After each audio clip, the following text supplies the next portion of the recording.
Bonjour à tous, nouveau live sur notre chaîne Cible Web Connect. Aujourd'hui, on reçoit Mathieu Herly, directeur et cofondateur de Colis Consult, un cabinet de conseil de l'optimisation des transports de colis, qui animera un webinaire consacré à la réduction des coûts de transport e-commerce. Bonjour Mathieu.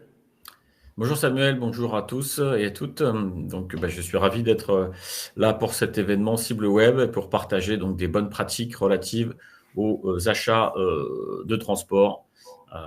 Je vais mettre sur le slide de départ. Et donc des bonnes pratiques pour réduire votre budget de transport, mais aussi gagner en efficacité commerciale.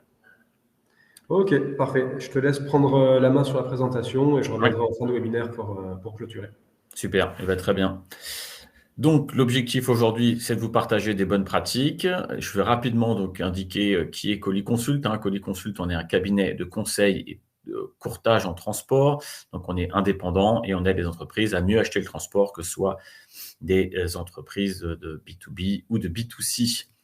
Voilà. Et donc, là, on montre rapidement l'équipe Colis Consult. Donc, il y a 3 collaborateurs qui travaillent avec moi depuis pas mal d'années maintenant, parce que l'entreprise, on l'a créée en 2005. Alors, quels sont les enjeux et les objectifs d'un e-commerçant? C'est donc de limiter au maximum la perte de clients visiteurs à cause de solutions de transport qui ne seraient pas pertinentes ou trop chères, réduire vos coûts de transport et donner du choix, puis orienter vos clients vers les bonnes solutions de livraison.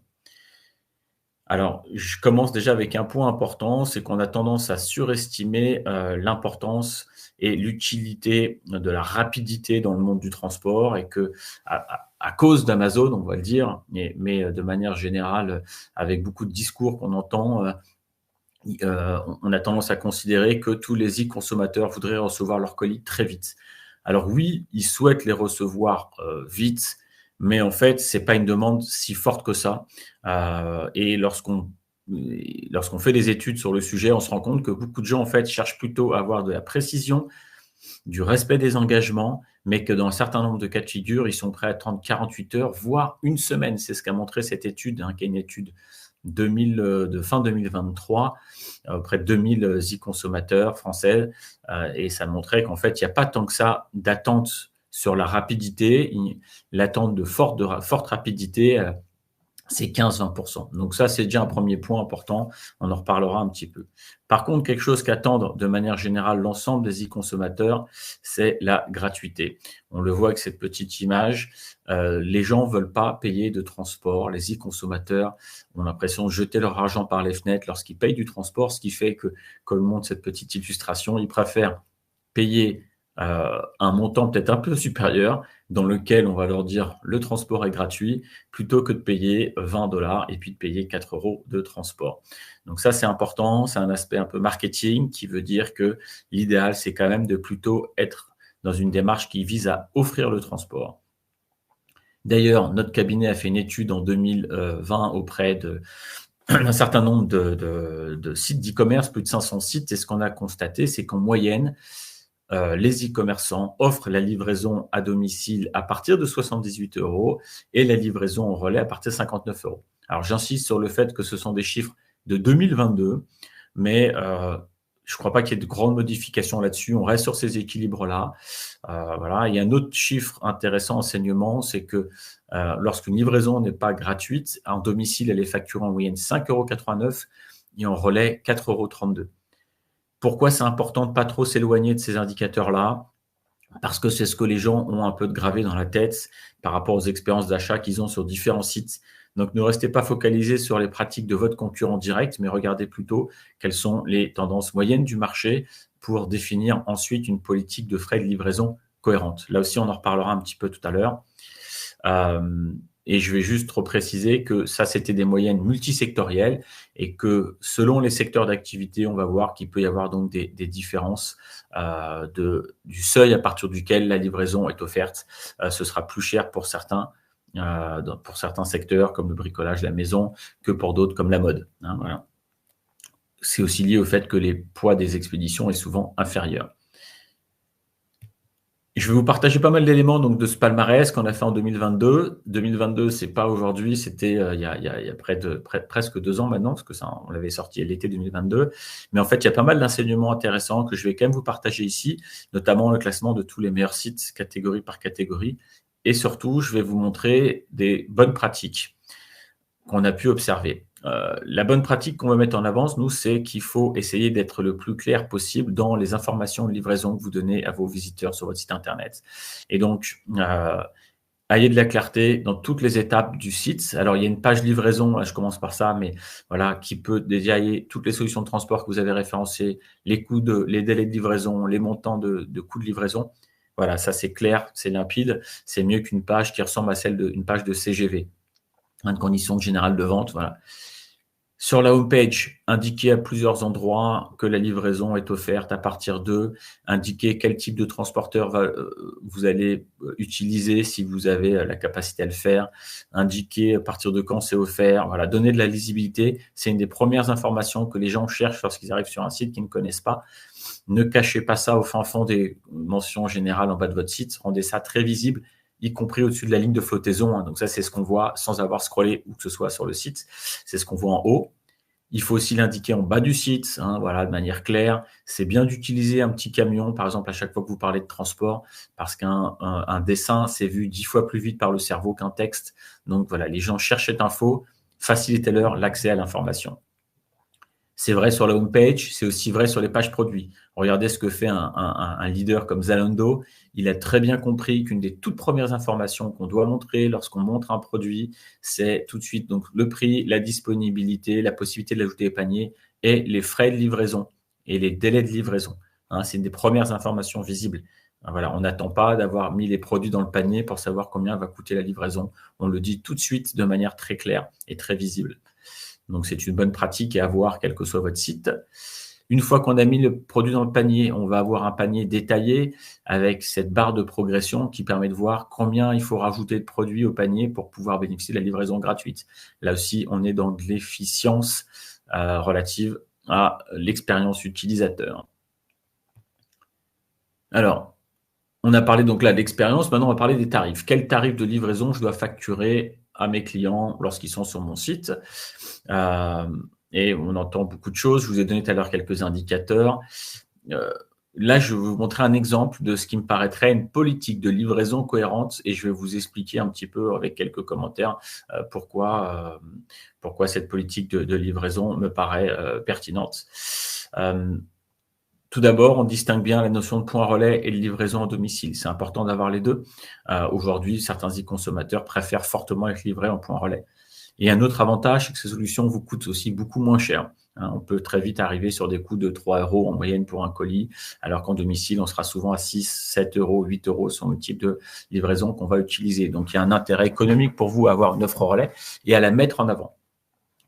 Donc, vous voyez, là, on a découpé, alors certains peuvent trouver ça un peu compliqué, en 3 niveaux. Panier de moins de 49 €, panier de 49 à 79, panier supérieur à 79 €. C'est un exemple, ça ne va pas forcément correspondre à tous les besoins de tous les sites d'e-commerce. Mais ce qui est important, c'est de comprendre un peu la démarche derrière et de l'affiner ensuite en fonction de votre business model. L'idée, c'est quoi? C'est qu'on va donc très vite offrir le relais, un relais classique, donc dans un délai un petit peu long, 48-72 heures. Le relais express sera, lui, plus cher. Mais dès 49 €, vous voyez, le relais passe à 0 €. Les autres coûts de transport ne sont pas offerts. Par contre, ils se réduisent. En fait, si une livraison est à 6,90 sur la première tranche, il faut conserver l'écart par rapport à la livraison au point relais qui était à 4,90 sur la première tranche. Si elle devient offerte ensuite, on peut baisser la livraison à domicile à 2 €. L'idée, c'est de ne pas avoir des montants qui soient dissuasifs et qui vous fassent fuir un client de votre site pour aller voir sur Amazon s'il ne peut pas trouver les mêmes produits ou s'il ne peut pas les trouver ailleurs avec une livraison offerte. Donc, l'idée, c'est d'accompagner doucement l'offre de livraison moins chère. Et à un moment donné, il faut offrir la livraison à domicile aussi parce qu'il y a certains consommateurs qui ne veulent pas de livraison en point relais, ils veulent la livraison à domicile. Donc, vous l'offrez, mais par exemple, à partir de 80 €. Et là, moi, je propose une innovation qui a été appréciée par pas mal d'entreprises, certaines qui l'ont mise en place récemment. C'est de se dire, vu que la livraison au point relais me coûte 3 ou 4 € de moins à moi, e-commerçant, qu'une livraison à domicile, je vais inciter mes consommateurs à choisir la livraison au point relais. Et donc, je leur propose une remise de moins 1 € sur leur panier si ils optent pour une livraison en relais. Et du coup, vous allez orienter les gens vers du relais et vous allez donc réduire vos coûts de transport. Voilà, et vous aurez aussi un e-consommateur satisfait parce qu'il aura eu une remise surprise dans son panier à la fin. Voilà, l'idée, c'est qu'en tout cas, il y a du choix, il y a de la cohérence dans les tarifs et que ce ne soit pas dissuasif pour les consommateurs. Voilà. Par contre, moi, je suis d'avis de ne jamais offrir la livraison en point relais, en express, pardon, même l'express en point relais. Si quelqu'un est pressé, il doit accepter de payer un petit supplément pour se faire livrer. Ça ne va pas faire fuir les clients, vous inquiétez pas, il n'y a que finalement peu de clients qui sont réellement pressés réellement, et donc ils vont tout simplement orienter vers une solution livraison standard. Alors que si vous offrez le relais, donc un Chronopost, un TNT, un DHL, les gens vont le prendre, ils vont pas spécialement en avoir besoin, et vous allez payer 2-3 euros plus cher une livraison express, alors qu'en fait, c'était pas un besoin de la part de votre client. Donc voilà, réduire ses coûts de transport en 2024, c'est aussi réfléchir à l'incidence qu'ont les tarifs de livraison que vous proposez sur votre site. On a un outil qui permet de monitorer tout ça. Voilà quelques exemples de ces écrans. En fait, on aide un e-consommateur, un e-commerçant à paramétrer ses tarifs, à renseigner les quantités de commandes qu'il a par tranche de panier et donc à mesurer à la fin ce qu'on appelle le reste à charge, donc le montant qui va vous rester sur les frais de transport à payer sur la partie qui n'a pas été payée par les e-consommateurs. Voilà, on a parmi nos clients Balzac Paris qui a beaucoup apprécié cet outil de reste à charge. Et ça, c'est un témoignage qu'Alexandre Chevalier a pu faire sur LinkedIn à travers une recommandation.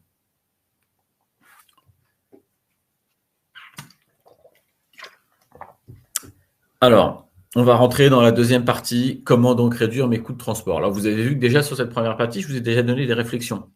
Non pas pour acheter le transport moins cher, mais pour amener à avoir une politique de frais de livraison qui va aller dans le sens d'une réduction des dépenses et une meilleure prise en charge de certains frais par les clients. Voilà. Maintenant, on va parler d'autre chose, c'est comment faire en sorte de payer le transport moins cher.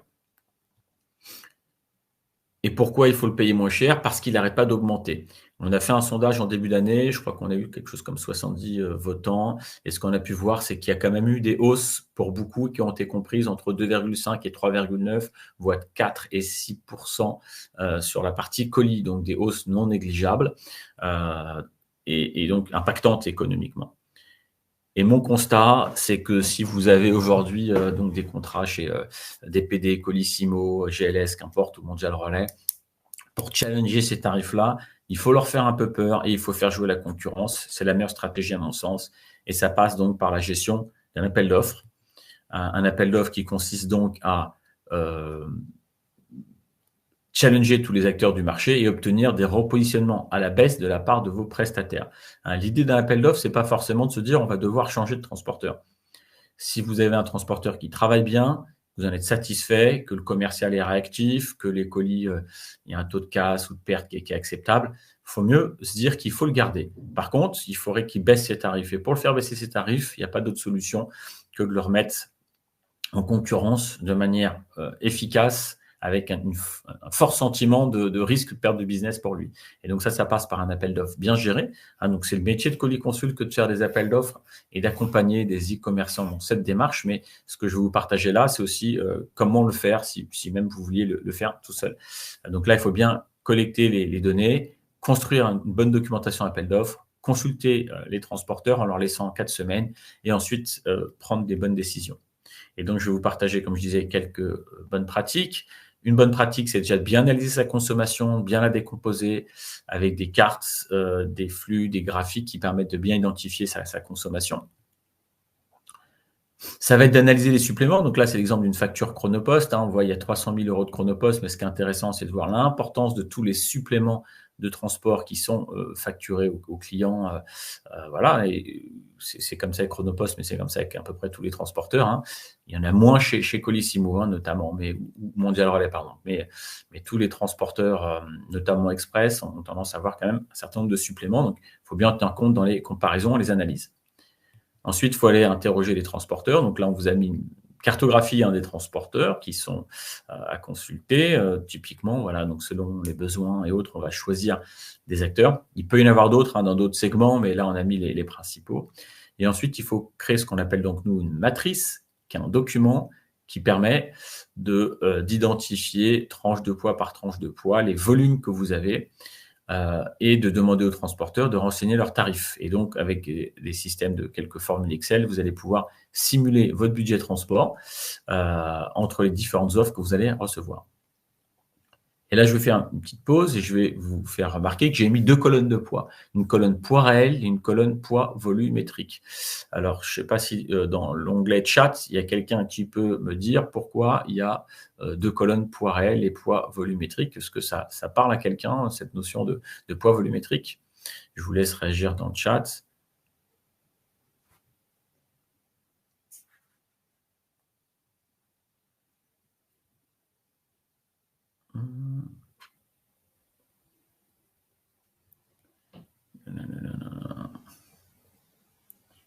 Sur un article de blog, ok. J'ai pas de commentaires sur voilà, donc je vais vous le dire. Donc le poids volumétrique, c'est un poids qui correspond aux dimensions d'un colis et qui est facturé, utilisé par plus en plus de transporteurs. En l'occurrence, par ces transporteurs-là. Donc vous voyez là, DHL, FedEx, TNT, UPS, Chronopost, DPD, tous ces acteurs-là vont vous facturer sur le poids volumétrique de vos envois, c'est-à-dire les dimensions de vos envois. Donc, il y a une formule mathématique qui fait qu'on prend les dimensions d'un colis, on le divise par 5000 et on obtient ce qu'on appelle un poids volumétrique. Et ce poids volumétrique, il est pris en compte par les transporteurs pour facturer votre colis. Donc, dès que vous utilisez ces transporteurs-là, ou sur lesquels il y a marqué oui, vous êtes soumis à de la facturation en poids volumétrique. Il faut noter que même un colissimo vers les TomTom ou vers les États-Unis ou vers des destinations un peu lointaines sera soumis au poids volumétrique. Ceux qui le souhaitent peuvent me demander ce calculateur de poids volumétrique qui permet de mesurer le poids volumétrique. Et je termine sur cette notion de poids volumétrique en disant que justement vendredi, j'anime un webinaire, donc Colis Consult, sur la notion de poids volumétrique. On a déjà près de 80 inscrits et donc on rentrera dans le détail et on fera un diagnostic, permettra à chaque participant de faire un diagnostic détaillé de sa gamme d'emballage de carton et d'identifier les axes d'amélioration. Parce que si on vend des produits un peu fragiles, pas très lourds, voilà, ou un peu avec des emballages un petit peu protecteurs volumineux, vous êtes systématiquement facturé en poids volumétrique par les transporteurs qui l'appliquent. Donc, c'est important de comprendre l'importance de sa gamme d'emballage et de l'optimiser pour réduire ce facteur de coût. Je ferme la parenthèse poids volumétrique. Je reviens donc sur la dimension de l'appel d'offres. L'idée, c'est à l'issue de l'appel d'offres de pouvoir avoir et de faire une synthèse donc des différentes offres de transport que vous avez pu consulter et d'identifier les forces et faiblesses de chacune et les économies qui sont réalisables avec les offres que vous avez reçues. Voilà. Et donc, c'est une démarche qui, pas systématiquement, mais régulièrement, permet d'aller chercher 5, 10, 15, 20% d'économies, parfois sans changer de transporteur, lorsque c'est pertinent pour le client de ne pas changer.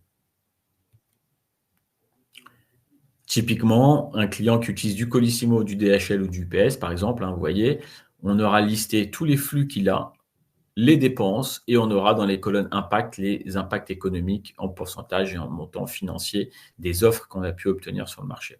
Donc, cette démarche-là, c'est Colis Consult qui l'a fait pour les entreprises qui souhaitent un accompagnement, mais c'est bien sûr aussi la démarche que vous pouvez faire vous, seul, pour aller chercher des meilleurs tarifs de transport pour votre entreprise. Donc, ce qu'on essaie d'apporter dans nos clients, en tout cas, ça va être de la qualité et une satisfaction des clients avec une démarche de facturation sur les économies. L'objectif final, c'est d'aller chercher pour vous les meilleurs tarifs, de ne pas faire de compromis sur la qualité de service parce que, bien évidemment, vous le savez, en e-commerce, le transport fait partie pour le consommateur de la prestation globale qu'il a achetée. Et si le transport se passe mal, il va mal noter votre entreprise dans les chats ou les systèmes de notation, tout simplement parce qu'il aurait un problème de transport. Donc, il faut bien évidemment avoir des solutions de transport qui restent performantes et qui sont adaptées aux attentes de vos clients. Et il ne faut pas survendre la prestation que vous allez leur proposer, notamment en termes de délai de livraison. Voilà. Et l'idée d'un accompagnement Colis Consult, c'est d'éviter de vous faire perdre du temps et de prendre des risques. Voilà. Donc, j'espère que ces quelques conseils ont été clairs pour vous. Hein. L'idée, vous l'avez compris, c'est d'avoir de la transparence dans les modalités de transport que vous offrez, d'avoir une gamme complète, de se poser les bonnes questions sur à partir de quand j'offre le relais, à partir de quand j'offre la livraison domicile, ne jamais offrir l'express par défaut parce que c'est un facteur de dépense trop important. Et ensuite, régulièrement challenger commercialement vos transporteurs pour s'assurer que vous ayez des bons tarifs voilà, au niveau coût. J'entends souvent les gens qui me disent « Ah, j'ai des bons tarifs, mon commercial n'arrête pas de me le répéter, j'ai comparé avec un autre, c'était plus cher. » Et en fait, lorsqu'on fait un appel d'offres, on se rend compte qu'on peut faire baisser les prix de 5 ou 10%. Donc, ceux qui sont intéressés et qui se posent des questions sur le niveau de compétitivité de leurs tarifs, on peut vous proposer un pré-audit gratuit. Hein, voilà, on vous envoie un NDA qui garantit la confidentialité de vos données. Vous nous transmettez vos dernières factures et on va tout de suite vous dire si vous achetez bien ou pas le transport. Je termine avant de répondre aux éventuelles questions en citant quelques-uns des clients qu'on a pu avoir, des clients qui ont laissé des recommandations sur LinkedIn. Donc là, on a quelques extraits de leurs recommandations.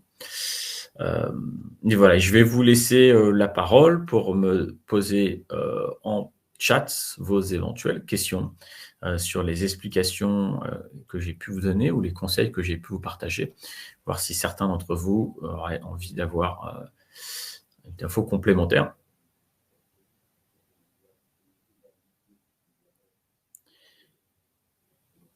Alors Sophie, oui, alors Sophie, effectivement, le poids volumétrique, en fait, c'est uniquement les dimensions. Et une fois qu'on a intégré les dimensions du colis, je reviens sur le slide, en fait, on prend les dimensions. Une fois qu'on multiplie ces dimensions entre elles et qu'on divise par 5000, on obtient un poids volumétrique. Et ensuite, il faut comparer le poids volumétrique et le poids réel. Si vous envoyez un colis qui est rempli de plomb, ce sera systématiquement le poids réel qui sera pris en compte. Si par contre, vous envoyez un colis avec un oreiller à l'intérieur, ce sera forcément le volume qui sera pris en compte et facturé. Donc, il y en a qui trouvent ça injuste. Oui, mais en fait, c'est juste une logique. C'est que les transporteurs, ils doivent remplir des camions, parfois des avions de colis. Et s'ils ont des colis qui sont très gros et très légers alors qu'ils facturent au poids, eh ben, ça va être problématique. Et ça va même inciter les entreprises à ne pas faire d'efforts sur la dimension de leurs colis, ce qui serait problématique pour les transporteurs, mais aussi pour la planète, parce que des camions qui ne sont pas remplis ou des avions qui ne sont pas remplis, bah, c'est plus de camions et plus d'avions pour transporter des marchandises, donc plus de pollution. Donc l'idée, c'est quand même un principe assez vertueux, le poids volumétrique, dans le sens où il oblige les entreprises qui expédient les colis à faire attention aux dimensions des emballages qu'ils utilisent.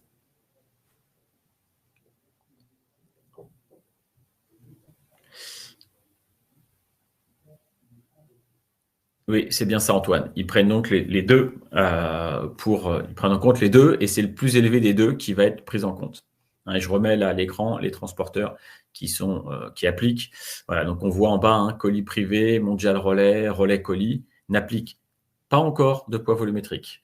J'ai cru comprendre que ça pourrait peut-être changer pour certains d'entre eux à terme, parce qu'il faut savoir qu'il y a quelques années, Chronopost et DPD en France n'utilisaient pas de poids volumétrique. Maintenant, ils en appliquent.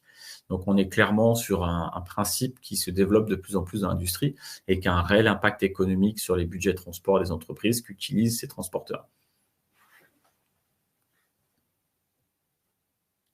Voilà, je ne sais pas si vous avez d'autres questions sur les conseils que j'ai pu donner au début, sur les bonnes pratiques, sur la visibilité sur le site d'e-commerce. Donc pour info, ceux qui suivent, je partage régulièrement des infos sur le monde de l'e-commerce, sur l'achat de transport de manière générale. Donc, si vous voulez me retrouver sur LinkedIn, mon nom c'est Mathieu Herly. Tiens, je vais le remettre ici en chat. Et vous me retrouvez sur LinkedIn. Peut-être, Margot, si tu es connecté, tu peux peut-être mettre dans le chat le lien vers mon profil LinkedIn. Et comme ça, vous pouvez aussi directement suivre l'actualité du transport à travers les posts que je publie régulièrement. Et puis, ceux qui sont intéressés pourront aussi se connecter à notre webinaire de vendredi sur le poids volumétrique. Voilà. J'espère en tout cas que ça a été utile. N'hésitez pas, il nous reste quelques minutes. Samuel est revenu, il va peut-être faire une conclusion, mais n'hésitez pas à poser, si vous avez une dernière question, n'hésitez pas à la poser dans le chat. Samuel, je ne sais pas si tu veux apporter le mot de la fin. Si pas plus de questions, ouais, je vais apporter le mot de la fin. Merci à toi pour cette présentation. Merci aux participants pour leurs questions. Pour information, le webinaire il sera disponible en replay dès cet après-midi sur notre chaîne Webikio et sur notre chaîne YouTube, dont je vous mets le lien dans le chat. Je mettrai également le support de présentation que tu as présenté en document dans le replay de Webikio. Super. Et voilà, pour conclure, nous on se retrouve sur cette chaîne mercredi prochain avec Zohari, qui est un expert en solutions EPP et CRM, voilà, qui reviendra sur la maîtrise des process pour les PME. Voilà. Super. Bonne fin de journée à tous et merci encore Mathieu. Ouais, et merci à CibleWeb pour l'invitation. Très bonne journée à toutes et à tous et au plaisir d'échanger avec ceux qui ont envie de creuser certaines pistes d'optimisation. Parfait. Bonne journée à tous. Bonne journée. Au revoir.